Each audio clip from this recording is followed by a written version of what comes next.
What's going on, Colts Nation? Welcome back to another episode of Bring the Juice. We have another Indianapolis Colts versus Jacksonville Jaguars preview for you. And I had to bring back the guy who always brings his fans into our live streams all the time, UCF Jaguar. Bro, you and we had probably a different tone the last time that we talked. And obviously, your team just absolutely schwacked mine. Why don't you kind of give me your reaction to, before we even get into this game, give me your reaction to that last one? Like, I'm sure you were expecting maybe to win, but I'm sure you probably didn't expect that kind of game. No, I mean, it's been a roller coaster. I mean, the Jaguars, you get excited about the season, so you're up here. Then we lose to Washington week one. We're down here. Then we get brought back up with the Colts and Chargers, a couple of just dominant victories. I know the Colts game, we are all, every year, like the only real fun streak we have going for us is haven't lost to Colts and Jacksonville since 2014. But, every year, a lot of us think that, okay, it's probably time we kind of break that. And then every year, somehow the Jaguars, no matter how bad the team is, they just find ways to just embarrass the Colts at home, whether it's like 6-0 with Cody Kessler or whether it's, a 24-0 shutdown against like Matt Ryan. Trevor Lawrence always plays his best games, at home.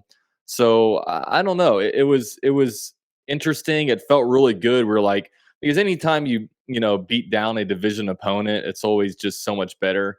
I mean, if you can go if you can only win 6 games in a year, you're going to choose your division rivals just because you know them the best. The most fans from those teams, and it's just fun in that way. But yeah, Jaguars, they beat the Colts.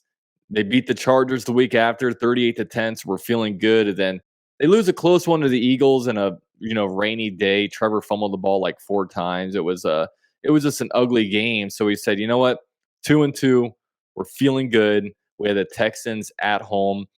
This should be a game where the Jaguars, come back. We're 3-2. We're top of the AFC South, 2-0 in the division, and we're good. And then the Jaguars lose, and it was just disheartening.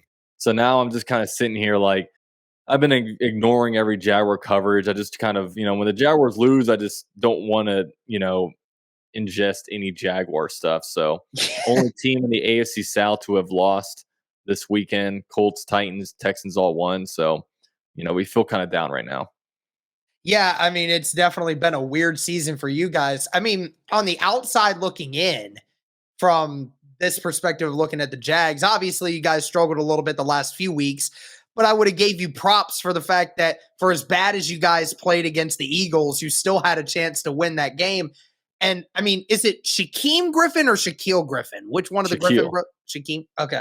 I was going to say, because I know he was asked about, the status of the locker room. And I kind of agreed with this, that he said, I've been here a little bit and it feels different this year. And the fact that, the Jaguars, they may not be exactly where they want to be, but they said that the attitude inside the locker room feels a little bit different this year. Feels like guys are more like energized to want to meet a challenge rather than just going through the motions.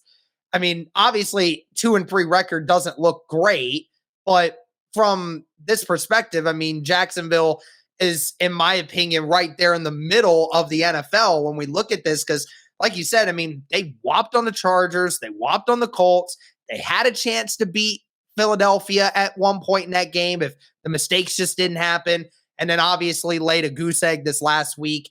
But like, how are you feeling about this team right now going forward with Peterson and how they're trotting along differently than last year? I mean, the thing is right now, like the Jaguars are going to go as far as Trevor Lawrence goes. And I know last year when Trevor Lawrence was having his struggles, I was like, okay, we have Urban Meyer to help turn this thing around. Like we have no shot. With Urban Meyer coaching this guy up, there's no way we're going to be any good. But now, with Trevor Lawrence, we have Doug Peterson out there with him, and I feel just a lot better about Doug Peterson, that they have a true like adult in the building. A guy that's a really good NFL head coach. So yeah, it's a lot better than last year, and just the talent overall is better. Jaguars just had to figure out, ways to move the ball, and the Jaguars are good at moving the ball between the 20 and the 20. Just once we get in the red zone, we kind of shut down. Trevor Lawrence has made some bad mistakes, and it's funny because right now, like one thing that like fans of like bad teams always say is like, okay, well, the defense played good, but the offense needs to catch up. I mean, after the Thursday night game, each team, the Colts and the Broncos are feeling really good about their defense, but Yes. the offense is what's suffering. And I feel like that's kind of a trend when it comes to, teams that are struggling. It's like the defense played good enough to win, but the offense can't score. That kind of felt like the Jaguars this last game. So, when it comes to a turnaround, I mean, you have a manageable schedule. I mean, you have the Colts who the Jaguars for some reason have a decent matchup against. After that, you have the Giants who are looking good. We actually played the Broncos in London, and we had the Raiders. So, yeah, I mean, these next 4 games, it's really going to decide how good of a team we are. It just stinks that right now, we're 2-3, so we're chasing 500 at the moment. But as long as you stay around 500, especially in the expanded playoffs, and especially in a pretty miserable AFC South, I mean, I think you're in a pretty good spot. Yeah, I was looking at the numbers earlier in the day, and despite your guys' record, you guys actually are plus 34 in the net differential in points. I mean, obviously, beating the Colts by 24 and then beating the Chargers by 28 probably had a lot to do with that. But I mean, for even the record, you guys are still doing really well. And, I felt like Lawrence has been, has stepped up a level, maybe not exactly where he wants to be yet, but obviously the talent that you guys have right now has been helping him. And and being able to run the football the way you guys have this year so far has been a help as well. What has impressed you the most so far with Jacksonville through these first 5 games? I think the defense has been really good. I mean, the Jaguars, are, right now through the first 5 games have as many interceptions as they had a year ago, and the Wow. defense is keeping the Jaguars in games. The turnover differential is awesome, even though against Houston that was the first game where we actually did not force a turnover. So really, the defense, when it comes to all the new additions that we've had, Devin Lloyd is a front runner for defensive player of the year, or defensive rookie of the year, I should say. He actually won defensive rookie of the month in September.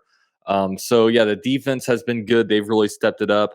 I've liked, I mean, through the first 3 or 4 games, I've really liked the passing game. I mean, the receivers aren't great, but they're decent enough to be able to, if we scheme them right, to really be able to get open. And also our running backs. I mean, there's been games where each of them have been able to kind of pop off. Although I think that's where one weakness of Doug Peterson is Doug Peterson kind of gets stuck in his own ways, and he really likes to pass. And I think what he needs to do is he needs to figure out more like, if somebody has a hot hand, you got to keep giving them the ball. I think ETN had like 7.1 or 8.1 yards per carry against Houston, and they kind of went away from him. When it comes to somebody who has a hot hand, you got to keep feeding him. And, it's a pretty good two-headed running back duo. And I think that, really ETN as the season goes on, him with his speed, he adds an extra element, and he should be able to really pop off for this offense. Yeah, you're talking about that defense, and it obviously was ready to play against the Indianapolis Colts. Now, granted, they didn't have Alec Pierce or Michael Pittman in that game. Now, Michael Pittman and Alec Pierce will both be available for this game going around. But I mean, you've seen the blaring weakness in the Indianapolis Colts offense, and that's their offensive line. They have been, I mean, Matt Ryan, the only quarterback that has been sacked just as much as Matt Ryan this year has been Matt Stafford for the Rams. And we've seen how bad they've looked offensively. And right now, the Colts are the same way. I mean, they can't protect Matt Ryan. He got sacked 4 times last time against you guys. The Colts are like trying to move guys around to try to figure out like who's best where, sort of situation. How confident are you that the Jaguars are going to be able to replicate a lot of what they did last time against us, especially knowing that, Jonathan Taylor may not be playing in this game. Naheem Hines may not be playing in this game. We're missing quite a few defensive studs, even though it didn't show much in this last game. But I mean, defensively, do you think that you guys are going to be able to shut this team down like you did before? Yeah, I mean, I watched the whole entire Thursday night football game, and I think I was in your live stream pretty much most Yeah, of you it. were in there for a little bit. And like, yeah, I mean, it's pretty pathetic right now because and the Colts are, I was telling you before this, the Colts are in a weird spot right now because, you feel like Ballard and Reich are dead men walking. You know that Matt Ryan isn't the answer. And, right now you have a really expensive offensive line and they're not playing up to their level. And when you have these players that you say, okay, like how good they are, but if they're all of a sudden not playing at that level, then coaching is the common denominator. I know for the Jaguars, Jawan Taylor at right tackle, his rookie year, he did great. Then the next 2 years that he regressed, and then all of a sudden you bring in a new offensive line coach, and the guy's playing like a Pro Bowler now. Coaching is a big thing. And, right now with the Colts, the offensive line, I don't know what the heck is going on with it. And, Matt and the Jaguars are able to get pressure. The Jaguars' weakness is that these guys are able to escape or whatever. And we know that Matt Ryan at this point is, when the Jaguars played him, I'll use that as the example. Once the Jaguars got a hand on him, he just like fell down. So, yeah, I mean, with this one, the Jaguars were kind of struggling the last couple games to get pressure with four guys. But, with this one, I hope light has been lit under them or fire has been lit under them to be able to, get back after it with with four guys rushing. But I know Colts are a little bit dinged up. So yeah, I mean, there really shouldn't be any excuses right now. And it's clearly, look, you beat the Colts 24-0 just a few weeks ago. Why can't you at least, win a game by a possession or so? So we'll see with that one. Yeah, I mean, the Colts have shown that when teams blitz us that we can't stop it. And we've even shown that like when you blitz for, I mean, you just do a few stunts and like our offensive line just can't handle it. I mean, we saw last Thursday, Matt Pryor and Braden Smith were getting picked apart on that right side. And Matt Ryan was like literally just falling down out of fear of Bradley Chubb and Baron Browning just coming down his neck. Can only imagine when Josh Allen and Trayvon Walker come into town and they start doing the same thing. Because, Bernard Ryman's going to be starting at left tackle. He struggled in that game. It was his first start. And, the Ryan Kelly's not looked good at center all year. They're trying to move Braden Smith into right guard now because of that. And they won't tell who the right tackle is going to be. I swear if Matt Pryor's starting that right side, Josh Allen needs to be on him all game. Josh Allen might have 3 or 4 sacks all by himself. I'm not kidding. I mean, he might be that dominant. So I must admit, I'm kind of impressed with your secondary as well. Rayshawn Jenkins has definitely been a very interesting player for me. I felt like, especially early in the year, he started really, really hot. How do you feel about going up against some of these wide receivers? Because Michael Pittman, like I said, Pittman and Pierce were not in there, but Pierce and Pittman over the last 3 weeks, they've been combining for about 11 or 12 receptions a game and getting about 150 yards between the two of them. So they've been really putting up some decent numbers. And the one thing that the Colts were actually able to do was, target tight ends in the middle. How do you feel about your secondary's ability to hold up? What's going on, everybody? Today, I want to talk to you about our sponsor, BetStamp. Now, I know what you're thinking. Derek, another betting app? What is so different about this one now?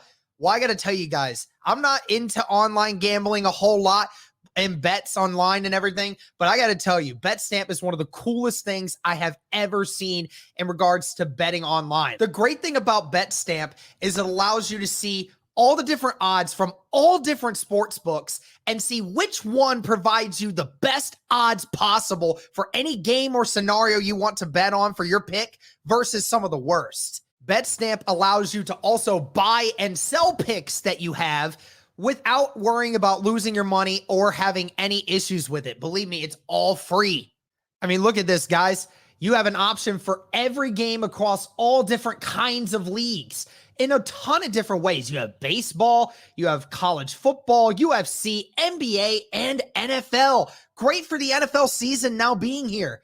And if I wanted to bet on this Tennessee Titans versus Buffalo Bills game, it shows me in real time what are the best odds, which sports book I'm going to get the best offer from versus some of the worst ones. Because why would you want to spend earn less money from points bet when you could be winning more from ProLine Plus? Again, a great thing that BetStamp offers you, allowing you to make more money for the same pick just with a different sports book. How easy is that? And the great thing is there's not just games. There's player props. There's game props. There's lines. There's live tracking. There's a ton of great ways to make bets and picks on BetStamp, guys. Totally a cool thing to use. I highly encourage you check it out if you're into any kind of online betting. Even if you're not, give it a check. See what you like about it, because I think I actually enjoy using it. But the best way to get an edge on online sports betting is having multiple accounts at different sports books. Be sure to hit the BetLink page, betstamp.app/onboarding. Be sure to check out the BetStamp app or online, and be sure to use the referral code JUICE, plug in your state, and you'll get access to all their affiliates and their prices once you open up seeing all states lines. Be sure to check this out, guys. You won't want to miss it for the best odds on your next sports bet. Yeah, I mean, it'll be a lot harder this game than last game. I mean, without Michael Pittman and without Alec Pierce, I mean, that wide receiving group that they put against the Jaguars in week 2, I mean, that looked like the fourth quarter of a preseason game. I mean, it was facts. I mean, it looked unfieldable. I mean, nobody was getting open or anything, but Michael Pittman, true number 1, and Alec Pierce, I mean, he during the end of that game last Thursday, I mean, he was, really showing the NFL some stuff. And I know with me, I'm a UCF guy, so I watch Cincinnati play football a lot. So I've known about, Alec Pierce for some time. And, I was actually wanting to draft Alec Pierce, and I was wanting to draft that tight end from Virginia that you got, but Jelani Woods. Yeah, it doesn't work out for all of us. But yeah, it's I mean, it's going to be tough. They're going to have their work cut out for them. I know Tyson Campbell is the number 1 corner, and the thing is, as long as Matt Ryan gets his protection, I mean, those guys are going to get their opportunities. And those are guys that can win the 50-50 balls or can out battle a man to get the ball. I mean, they can help out the quarterback in that way. So it's going to be a tougher battle. I just hope that really with this game we can keep exploiting, we can keep stopping the run, forcing Matt Ryan into 3rd and long situations where we can get there with the pass rush and bring him down again. So, so that's what I'm kind of hoping out of this one. I'm not even going to ask you if you feel confident in stopping the run, because you guys always stop our run. Like literally over the last 6 or 7 years, we have never been able to run the football well against you guys. So I'm not even going to ask about that. Let's kind of switch to your offense. I mean, you've seen that the strength of this Colts team is the defense, especially over the last 3 weeks. They held the Chiefs to under 20 points.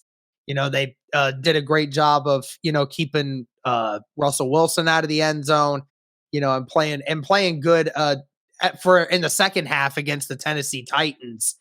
Does it concern you at all? Because obviously the defense that you're going to probably see on Sunday is a lot better than what we saw in week 2.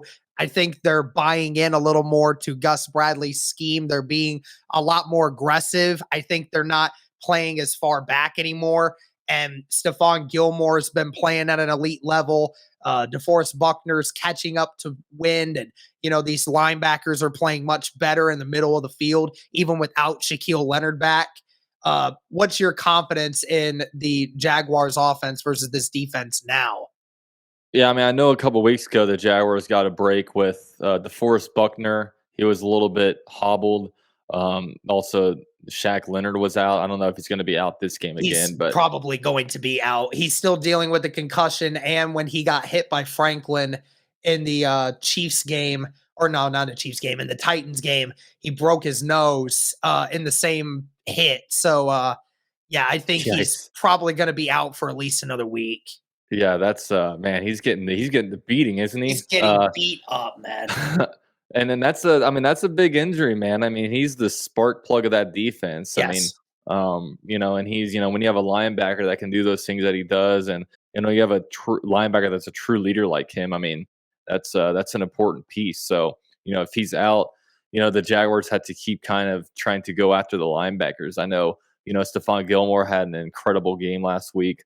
Yannick Ngakoue was able to get home a couple times on a quarterback. So, yeah, I mean, really, really with this one, I'd like to continue to try to get the run game going a little bit. Just try to, because that's one thing that the Jaguars did last time was the run game was going good.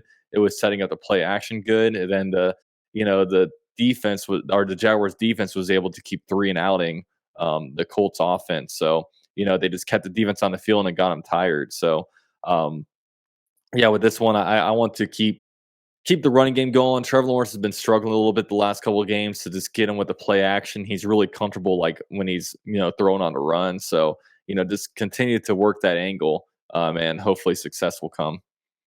Yeah, I feel I wish I could be a little bit more confident. I am a little bit more confident in the sense that, like I said, this defense is looking a lot better than what they did the first 2 weeks. They've been carrying this offense through a lot of it. Is there a matchup on the offense versus our defense that you would like to see? Because I would love to make sure that we have. I don't know if Gus Bradley is going to start Isaiah Rodgers. The last time that we played you guys, he didn't play at all, and I think that the Colts team called out Gus Bradley and the coaching staff for allowing that to happen. And since then, Isaiah Rodgers has come in and made a big difference in the secondary because he's much faster and he's much more aggressive at the line of scrimmage. Is there any wide receiver corner matchup for you guys that you're interested in watching? This one's tough because really our wide receivers kind of move all over the place. And, really each game is just about who's the hot wide receiver. I mean, we don't have the guy that game in, game out is a 100-yard receiver. I mean, we've had this last game, Marvin Jones was the guy that got 100 yards. The game before that, against the Chargers was Zay Jones. Christian Kirk was big against your team. I think he got like 100 yards that game. So, yeah, really with the Jaguars, it's just about, okay, where's the matchup? Whoever Stephon Gilmore is on, I imagine they go away from him. This might be a pretty heavy Christian Kirk game. So, yeah, with this one, it's a tough one because probably the thing I'm looking for is just the offensive line battle because I do think that, they try to run the ball between the tackles so that can they get some push on the Forrest Buckner and those guys to kind of exploit you guys up the middle. That's the main thing I'm looking for. But when it comes to the wide receivers, I'd like to sit here and say that we have a number one wide receiver going against Stephon Gilmore. Kind of like back in the day, it would be like a Jalen Ramsey versus T.Y. Hilton type of thing. But Yeah. we don't have that at the moment. So, yeah, that's it's just all about being able to, find a weakness and just try to exploit it. Yeah, and you know how it is in Indy. It just seems like both offenses just always struggle to score when both of these teams play in Indianapolis. You guys have no problem scoring against us when you're at home, but when it comes to Indy, like neither offense really excels against one or the other. Yeah, So we're a different team in Indy for sure. I mean, they don't have the same success in Indianapolis. I don't remember. I think we probably won there like maybe once since 2018, if that. I'm not yeah. sure what the history there is, but yeah, I mean, Jaguars had some pretty bad teams, so nothing surprises me. What about your special teams? Anything that you monitor that's been good, something bad? Yeah, we had kicking struggles in a preseason. We had about four different kickers, but Riley Patterson, shout out to him. He's only missed one field goal on the year, so he's been pretty good. Our punter is able to really boom it. We haven't had any big special teams gaffes, so I guess all that is good. Jamal Agnew is good on the return game, so yeah, nothing really of importance that you need to point out on the special teams. Just hope they continue to keep playing the way they are. Very nice. I know that the MVP, one of the MVPs of the Indianapolis Colts has been Matt Hawk, our punter. When we played against the Denver Broncos, we've punted more times against Denver than we've scored touchdowns all year. And if that tells you just how pitiful this offense has been, yeah, that's really freaking bad. Actually, I think we punted more times against the Broncos than what the Buffalo Bills have all season. Yeah, That's it's really crazy. sad to think about. So, that's that. But he's done a good job. Chase McLaughlin, AFC Special Teams Player of the Week with those 4 field goals that he made to get us the win last Thursday. But that's pretty much it from what I could see. All right. Well, we're at the end, and now it is a prediction. Go ahead, give me your score prediction. Yeah, golly. I mean, this is a tough one because it's Not a hard tough one because for me. the Jack. I mean, I can't believe we're already playing again. I mean, Yeah. twice in the first 6 weeks we're playing each other. I mean, you guys are just getting all your AFC South games over with. I mean, And this we will be thought that was going to be a good thing coming into the season. Turns out it's not. yeah, So, 0-2-1. Yeah, it's not that's not not ideal, good. but it's a chance for you guys to get back in this one. I don't know. I'm thinking this is a close one. I'll say, man, this one is hard, but I'll just say 24-23 Jaguars. There's something about this matchup that the Jaguars had the upper hand on. We're hungry right now. I hope the team goes out there pissed off and wanting to go out there and win because what that performance was on Sunday against the Texans was just embarrassing. So, I hope the Jaguars can go out there and, do some work this Sunday. I'm going to go. I think the score that we had last year against you guys in Indy, but I'm going to flip the roles. It's going to be 17-16 Jacksonville. I just don't trust this offensive line, man. They're bad. I mean, they're historically bad. Matt Ryan's on pace to be sacked over 60 times this year. It might have him contemplating retirement before he even gets out of the season. I mean, that's how bad they've been. And just knowing your guys' front and how you guys attack our quarterbacks doesn't matter that it's in Lucas Oil. We just have not been able to protect the quarterback at all this year. Just don't think I think our defense will do a better job of holding you guys, but I don't think that we're going to be able to score well enough either. So I'm picking the Jaguars here again. This is probably like the third or fourth game in a row that I've picked against the Indianapolis Colts on my own podcast. I hate doing it, but I don't take this the wrong way, but I feel like you guys right now, like what you used to feel for the longest time, always picking other teams to beat us just because, that's normally how it always goes. Yeah. Yeah, I've got a lot of picks right picking against the Jaguars, so, especially during the 2020 to 2021 seasons. Yeah, true that. All right. Well, that's going to do it for this one, guys. Hey, shout out to UCF Jaguar. If you guys don't know him, I mean, obviously you haven't been around on the channel long enough. We've had this guy on for several years. Great Jaguars podcaster. Really appreciate you being on here, man. Greatly appreciate it. Yeah, of course. Go Jags. And let me know what you guys think in the comments. Thank you so much for tuning in. And as always, guys, go Colts.